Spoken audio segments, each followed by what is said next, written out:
So a regression for the barbell good morning is, well, basically if you think about it like a hip hinge, because that's essentially what it is, then any hip hinge exercise here would be appropriate. But if you are wanting to sort of load the hips on the top of the shoulders, then you can use a dumbbell or a light kettlebell if you're not comfortable with the bar or don't have one. So the problem is getting the weight behind your head, because it has to be heavy enough that you get a bit of a challenge, but also light enough that you're not sort of causing any issues getting it over your shoulder. So once you've got your weight, you can hold onto it by the handle in your fingertips, and you can either flare your elbows out or keep them straight up.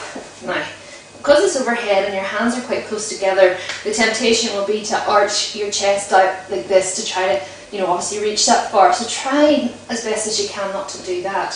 Keeping your head and neck in line, getting your stance right, a little bit wider than hip width apart, and then sitting the hips back, squeezing forward.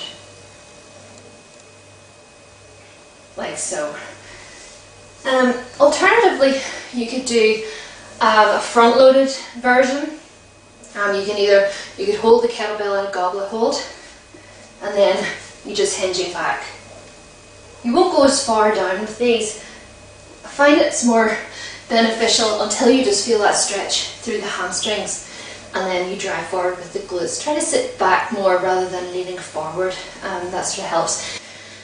If for whatever reason you don't want to do that, it's uncomfortable, but you do have a band, then this is an option as well.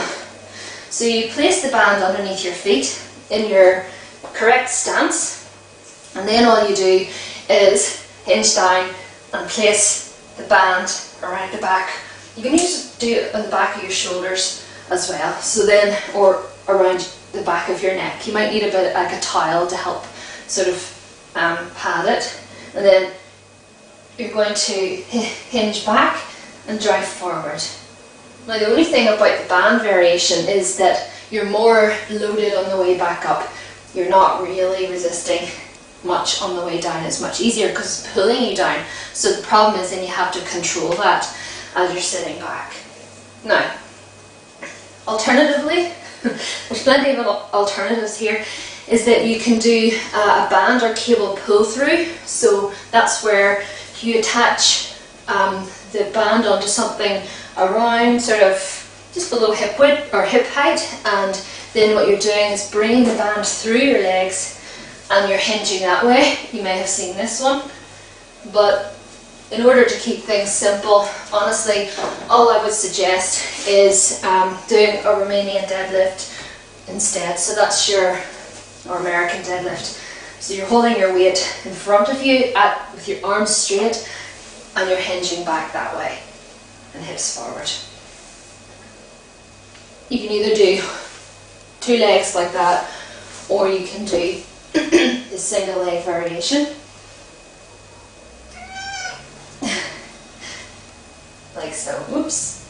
If I could balance, but that's working the same muscles as the good morning. The only difference is that the weight the load is different. So the load in the good morning is further up on your body, so it's creating a different stimulus, and that's really all, but you are working the same muscles into the hip hinge. And I think that about covers it. So if you don't have a barbell, you can do a dumbbell or a kettlebell behind your back, or dumbbell or kettlebell or sandbag. In fact, you can use a sandbag for behind your back in the Zercher hold or the goblet hold position, and doing your hinge that way. Or you can hold the weights down the front and do Romanian deadlift style, single leg or double leg, or indeed you can use the band or cable to do the cable pull through, or else you can use the band to do the good morning. So there's a few variations, but essentially the movement is a hip hinge. So as long as you're getting a hip hinge exercise in, then that's all that really matters at this point. If you can't do the good morning at all, then do the Romanian or American deadlift or a kettlebell swing, something that mimics the same movement pattern, and that will be enough to get you what you need out of the workout. It is nice to follow the workout, obviously, and we have designed it that way, so you're getting that variety of loads, so it's being loaded differently, but it comes down to what equipment you have available, and if you can't do that exercise, then just choose something else, and it's better than nothing at all.